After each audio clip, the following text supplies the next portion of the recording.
You know, I was just wondering to myself, how the hey am I going to be able to find another place to go into? They're called levels, Emil. And I just looked around from the first place that I fast traveled to, and it was right here. Hey everybody, it's Chugga Conroy. Welcome back to more Splatoon 2. Last time, at long last, it was the Custom Splattershot Junior's turn, and I guess we talked about the Kens as well, but y'all weren't handing me over that one quite as much.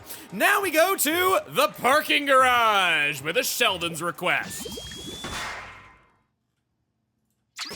Oh, I thought we were gonna be running around Arowana Mall. I could really use some more data on the frickin' charger. You're using it whether you want to or not. I don't know, man.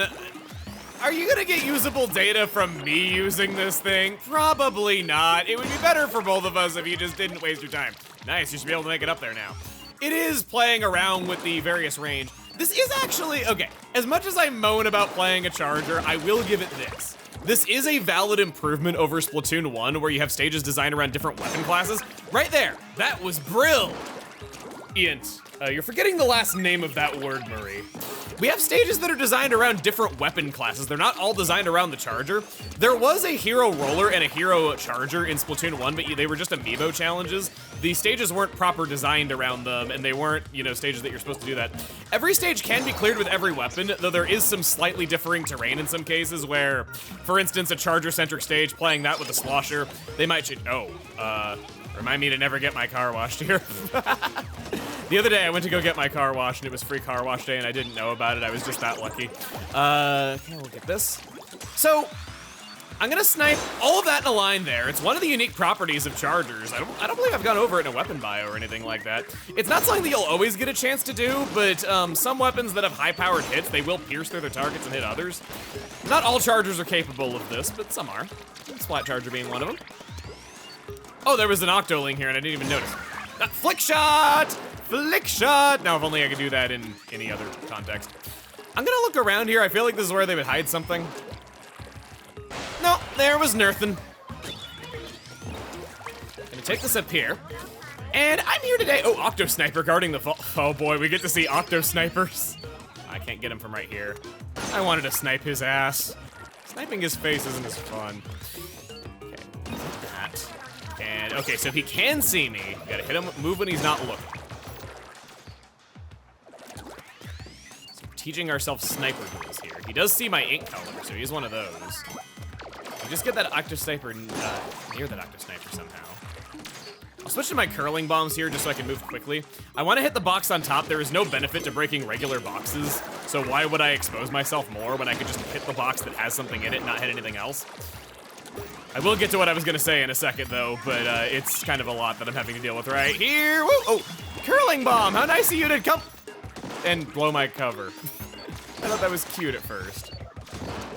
No, come on, we can hit over the shield. There we go. Precision shots. That, and then, nope, oh God, I'm not close enough. I thought I was close enough. Get over here. Holding my charge while swinging is probably not gonna carry here. Nope, but no, it was okay. It was fine. We can just drop down. Okay, so no! I missed the jump after all that! Fine, I'll be right back. It was supposed to launch me up here? I didn't get launched up there the first time. I think I unsquidified at just the wrong moment, so I hit my head on the grates, not realizing I was supposed to go higher. That was kind of funny. So I'm here to talk to you about some more lore, and about how jellyfish are freaking weird. So I showed them last time stretching out their arm. That's been memed on a lot. Consistently, they will only do that when there is a puddle of rainwater nearby, which means that they are doing that to drink the water off of the ground. Jelonzo and Jelfonzo, the two jellyfish that I personally really like that I've talked about, they are the only speaking jellyfish that we have ever seen. The reason for that is that jellyfish, aside from them, are not self-aware. Basically, they see themselves as a hive mind where they're operating essentially as all one life form. There we are. Where if one of them realizes something, the hive mind realizes it. Jelonzo and Jelfonzo are the only ones that have realized that they have free will and thus are the only ones that speak. Yet, however, because they don't have a lot of experience doing so, that's why they speak in such broken English. So you have that. And there's also the fact that in Splatfest and Splatoon 1, Jellyfish would show their allegiance for Turf Wars, as they are big fans of it, but they wouldn't actually change their color like they do in Splatoon 2. According to an interview in Famitsu magazine, the reason why they changed their color now is because one of them realized that they had the ability of bioluminescence all along. They just never actually activated it, and after the first Jellyfish realized it, the hive mind became aware of it, and that's now how they show their support for their favorite teams. It pretty weird. I'm not gonna lie, it pretty weird. Hit you, thank you. Snipe. Using the cover, waiting for you to run out of ink. Oh, you were over here and you didn't even hit me. Oh, I thought I got the snipe shot there. I thought I pierced through both of them. Surprised you haven't broken any bones. Well, squids don't have any bones, never mind. I have teeth in my beak, thank you very much. Those kind of count. Up on the roof, ZAP fish in sight. We got an ink storm, how very fitting for what I was just using. We'll sweep fire this across. It actually got to land on me. Man, I should have thrown this further. I think this area is a lot smaller than it is in Versus, which might have been one of the changes that it saw over time. Oh, over here. I am so lucky these Octolings are not smarter. Wow. Sartinium. Oh, wait, I think the Sunken Scroll is in here. I think it's in that maze down below, and I just skipped over it. I'll be right back. Wow, that Octoling did an awful lot of damage to my turfing jump. Oh, she has the Hero Slosher. It had a key, yes. Down below, I noticed there was a vault. I had a funny feeling that it had a key. You got a key, but where can you use it? A little trick to make you go onward. That isn't what we want to do. We want to go downward and hop on this rail. Got you? Hot. You think I'm, oh no, no, no, no, no, no, no, no, oh no, I thought this was the secret. No, I don't want to get the stinking ZAP fish. I can't make that jump, can I? Can I throw a bomb there? I guess. Crap, I didn't get the Sunken Scroll. Oh, well, doing it again.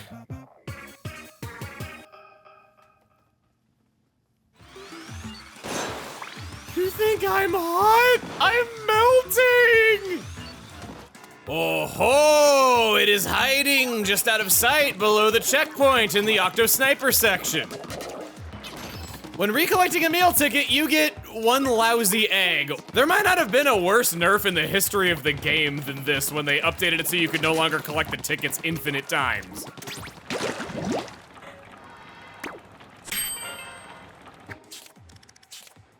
The latest research has produced startling revelations about Inkling ink. Once thought to simply disappear after a while, Inkling ink is actually rapidly disintegrated by airborne microbes. Now we know how plankton fit into this whole sea life on the surface ecosystem. And it was Octarians who were researching this, implying they're not as dumb as they look. Well, with that done, let's go back to Inkopolis Square. Our subject of the day takes us to the main menu, specifically the news section. Find channels. We want to go to the Squid Research Lab report. Here we have all sorts of news bulletins about some events that took place, such as Splatoween. But the thing is, some of these events were never given an end date. And if you scroll to the bottom of them, free gear. Upon starting up, we got this box here, and we just had to open the box. It's got all sorts of Halloween costumes for us. Gear ability tips, extra ability doubler. Grab your in-game tickets here. This'll give even a newbie like Joe, Ink Saver main, Ink Saver sub, Ink Recovery up, Run Speed up, Swim Speed up, Special Charge up, Special Saver, Special Power up, Quick Respawn, Quick Super Jump, Sub Power up, Ink Resist up, Bomb Defensive DX, Main Power up. All of those tickets for Krusty Sean's.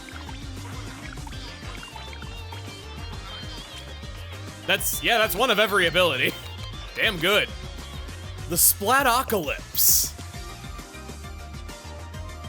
has its own button for a free download. Oh yeah, Jet Flame Crest, Fierce Fish Skull, Hive Mind Antenna, and the Eye of Justice is throbbing! Gear Ability Tips Volume 12. Grab your ability chunks here. This time we get 20 ability chunks of quick respawn. Gear Ability Tips Volume 10 also has some free ability chunks. This time it's 20 chunks of special charge up, a quite helpful one for pretty much anything. And that's all of them. There's not a lot of news stories to sort through, but I've showed you all the ones that have various events for you. It can supply a nice edge when getting into the game if you just feel so far behind everyone else. This is damn good stuff that can be used to put together a good equipment set. I hope you appreciate it. I had to listen to Off the Hook Babylon 5 times in order to do this. I guess that's why they call it Babylon 5. I'm just gonna go into my own profile, and I'll meet you on the other end after we see the weapon of the day.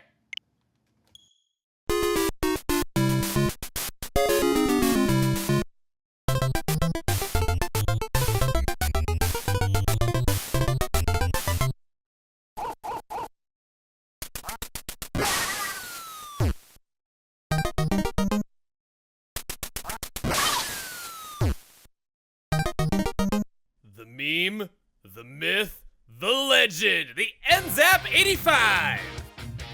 This is the super accurate rapid fire gun. It boasts equal range to the splatter shot, but it has teeny tiny bullets that consume next to no ink and hit for 28 damage. It might seem like it wouldn't be good at painting due to such small shots that come out in a straight line, but thanks to the classification of lightweight, it can actually paint decently due to how fast it strafes, meaning frequent specials. Despite the low damage, it still has an alright time to splat, but it's going to need to be fancier to land enough hits. It takes practice to be able to land such precise shots, and is a pick for those who are willing to take more specific attacks in return for better mobility. Sub-strafing is good to remember for this one due to how quickly it can move and keep foes guessing as it corrects its fire. Its sub-weapon is the Suction Bomb, good for blocking enemies from going a certain way or manipulating movement when challenging them. Due to how much this weapon moves all around, it can approach quickly to take advantage before the suction bomb goes away. N-ZAP excels at pre-firing as well, throwing a suction bomb and then sweeping fire the only way they can swim away to guillotine. Further, suction bombs have a large area of effect and bottom out at 30 damage. If they're nicked by the blast, they're now a 3-hit kill. Certainly not a great benefit, but it'll do. More appreciated than the damage is the fact that the N-ZAP uses so little ink, so the massive cost of a suction bomb isn't felt as harshly as on other weapons. Suction bomb's high object damage out of a good shooter is another big plus when the mode calls for it.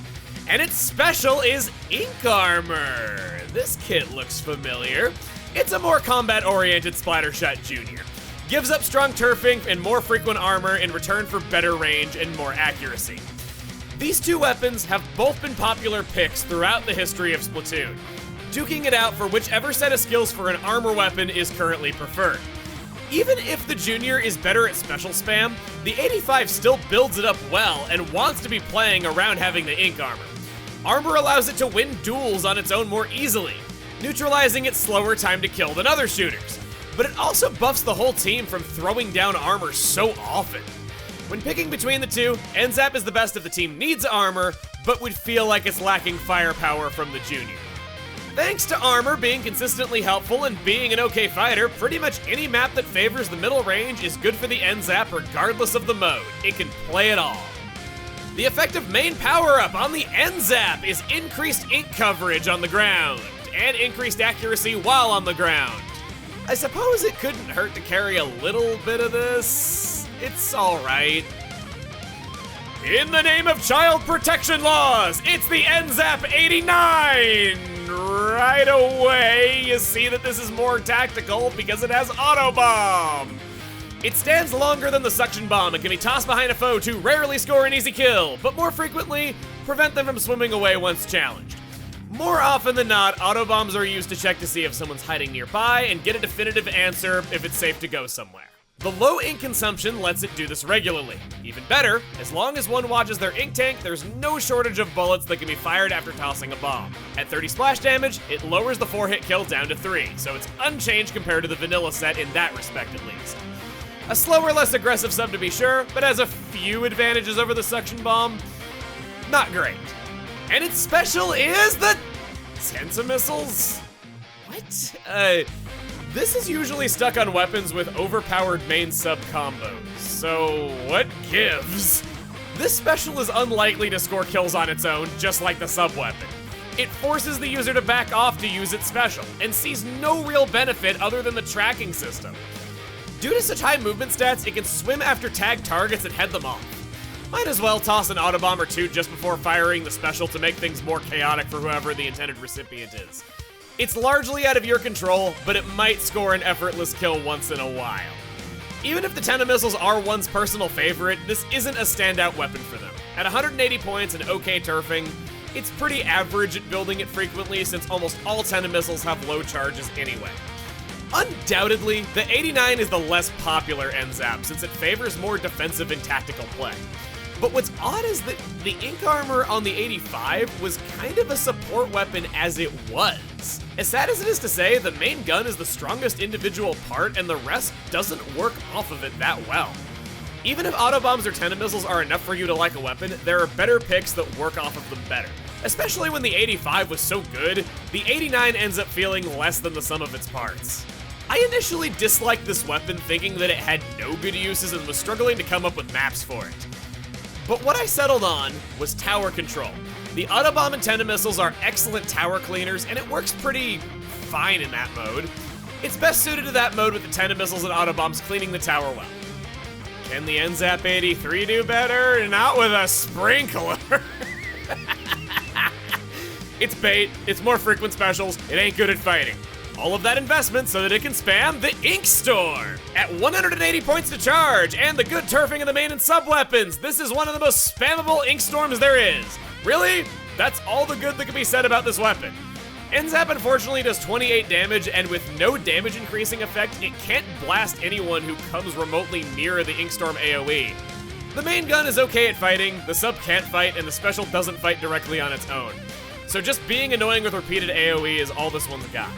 It's kind of sad to say, but the N-ZAP 85 unclasses the other two so soundly and is such a team player, there's practically no competition to consider the 83 unless the Ink Storm just happens to be good on Splat Zone maps, and you're okay with extremely limited options in combat.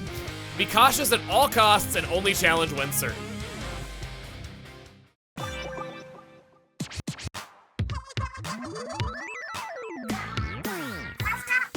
Y'all know what time it is? Now it's Rhine time!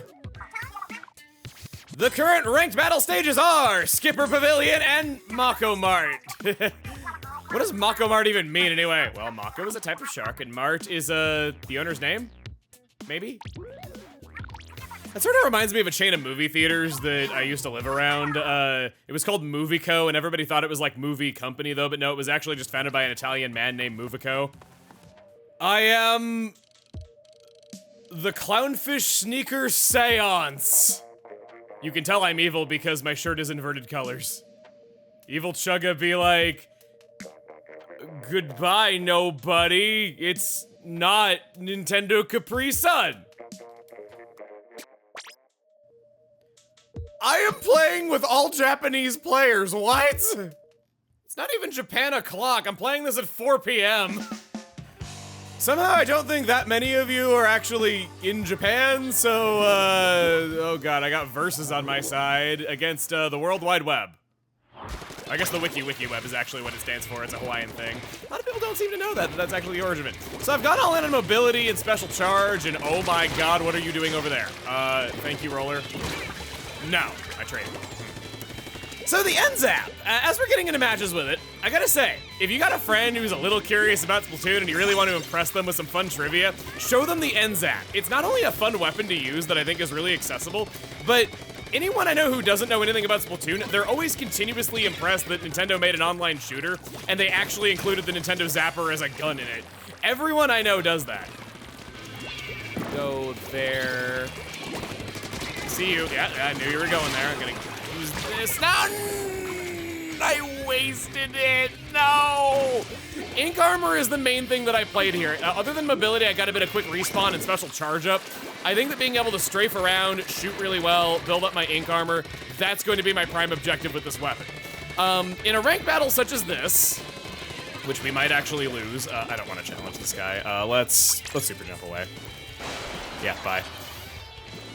In a ranked battle such as this, nice, I got the assist there. We want to wait until we got some kind of man advantage, or at least have all 4 of our team alive. I think I'll activate it right now, even though our arrow spray wasn't quite up. Having ink armor on as many people as possible and doing it whenever you have some kind of control, it enables you to push them back further. It gives a really clear advantage to your side. And that's mainly what I'm doing. I'm playing support more than anything else. Okay, oh, you got ink armor. Oh god, they're chaining ink armor together. This is not good. I can't fight that guy when I don't have like a clear advantage. Oh gosh. Got you twice. I'm gonna do the other side. Come on. Oh yeah! I did the juke! I did the juke, man! I love doing that, using their own splash wall against them. Go for this. I don't know. I don't think the arrow spray actually got a hold of it that time. I think somebody's sharking over here. Or are they dead? I don't think I was like, yeah, I wasn't like, let's squeeze the top of the screen well enough. I'm sharking over here now. Gotcha. Thought he might move into that. They're doing suction bomb rush, okay. They're in control once again. It's still anybody's game. We got half the time limit remaining. The freaking ink armor, it's always... It's kind of cool that we have ink armor spammers on both sides. They have double N-ZAPs on their team, so it's kind of funny that we're kind of getting to see that how much running double ink armor can be to a team that is only running 1. Build mine up real quick.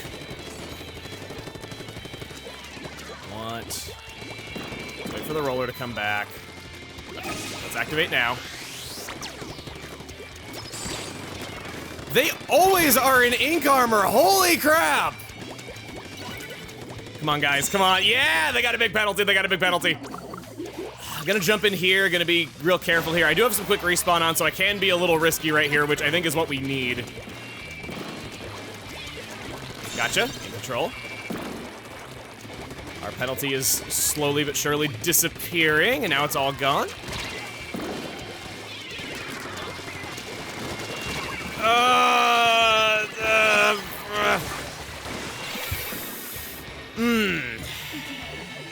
Not sure how I feel about this one. We might not win it. It was kind of close there for a bit. This is looking a little bit more grim, though. Just gonna build up my ink armor, gonna get that going. How I'm best utilized. Or I can slay. Okay, cool. Turfing helped out that opponent, helped out the teammate. I'm not that rockin' of a dude. I'm not gonna help out my enemy that good. Come on. All right, let's go in. Wow. How did we... I don't even know how that happened. Let's go in. It's pretty much a lost cause here if we don't make something happen right freaking now. Jeez! They're in control. 3, 2, 1, done.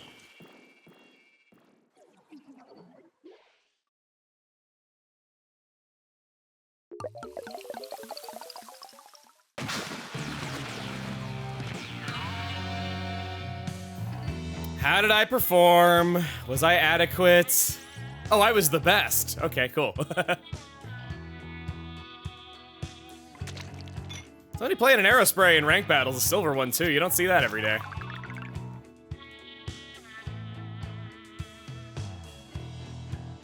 Time for the other map. MakoMart. Got a lot of area around spawn that I could use to build up some special points. I think I want to get to the center of the map quickly, taking advantage of my mobility early game though, but if we're ever pushed back for a second, I might as well go back and build up my armor. So I hope that you're seeing that in the way that I'm playing this, and also just the way that specials have been generally described, we don't have specials that turn you into a one-man army or save your life and let you ignore death one time. That's not really how this particular game works. In Splatoon 1, absolutely it was. But here, a lot of specials promote teamwork. I'm giving my whole team armor that prevents an attack from going off. We have things like the Ink Storm taking advantage of the map control. We have Booyah Bomb being tossed inward and your teammates helping you build it up. Generally, the design philosophy is that weapons are part of a larger team. This wasn't really the case before, and isn't really the case with all shooters on top of that. But yeah, becoming a one-man army in Splatoon, not really as easy as it would be in another game, I feel. You gotta really think about the greater picture and all that. Here, yes, hello. Man, my aim is not the best. This weapon is pretty accurate, and I am a bit out of practice with it, so I'm not too surprised that I'm missing shots, though, but I feel like I gotta aim correct a lot here. Going up. Didn't quite get him with the blast.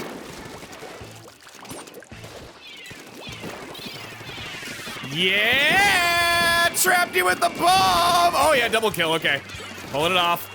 We got a man advantage, they're down 2. Let's activate ink armor and finish them off. Let's prevent them from jumping back in too easily. Nice. Got an assist there. I'm not gonna be able to attack that guy up on that ledge too easily. He's already aiming at me. There we go. Man, all right.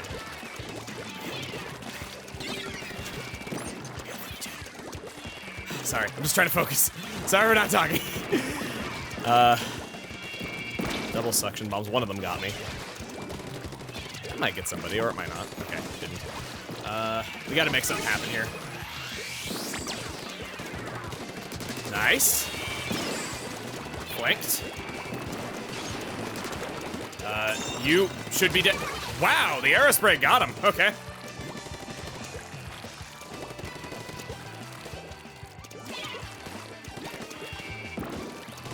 Ah, damn it, I shot too soon. I telegraphed my movement right there. That was on me. This isn't. Toss a suction bomb in there. Hopefully they won't notice. Oh! Penalty is almost gone. Let's paint this in just to prevent them from getting an easy control from like a splashdown or something. I don't think they actually have a splashdown on their team. They got a curling bomb launcher, which can cover a lot of turf though, but that's really about it. In control. Ink armor time. They only got 2 left. Let's just stall them out for time. Oh, no. Oh, my blood painted it! Ah! This aerospray is not bad, actually. I kind of welcome playing some kind of offbeat weapons here. Curling bomb launcher does have its fans. It's one of my least favorite specials, personally, just because it's... I guess I like it for popping the Rainmaker shield, though, but you also have the suction bomb launcher on a lot of good weapons that kind of give it competition. Speaking of which...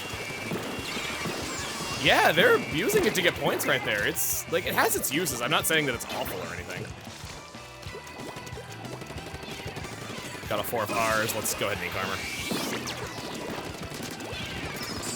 Nice, ink armor saved my life right there.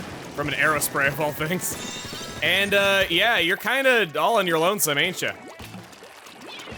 Stall you out. Basically just gotta survive the next minute and we'll be good. They shut down the bomb launcher. Nice, gotcha. Oh yeah! Pincer attack right there with my teammate's bomb. More. No, you don't. No, you don't. Maybe you do. I mean, that's okay too if you wanna do that. I didn't really get to say no to it. They slightly slipping behind enemy lines and using their bomb launcher, which is actually kind of a nice move. There you go. Someone hit him, jeez. Okay, there we go. Was locked in a firefight, but it's okay. We took it. I think I played well that game. I think we worked together nicely. The specials meant something. I showed activating it at a good time. That's how you want to use ink armor in a ranked match. Woo! I got 18 kills. What? Dude, we were slaying out the ass. We got 12, 14, 18, and 17. And I activated my ink armor 6 times. Well, I'm really happy that I think I lived up to the fans of this weapon, because let me tell you, N-ZAP fans quite dedicated. Well. Oh, what were you? Cyber school is, yeah, I've heard Zoom calls are kind of life drainers. All right, so